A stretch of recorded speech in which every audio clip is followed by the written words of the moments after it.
Tots els éssers humans neixen lliures i iguals en dignitat i en drets. Són dotats de raó i de consciència i han de comportar-se fraternalment els uns amb els altres.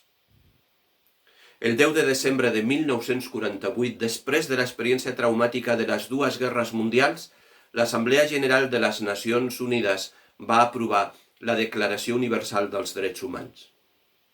Molts anys després, però, aquests drets continuen sent paper mullat en molts llocs del món.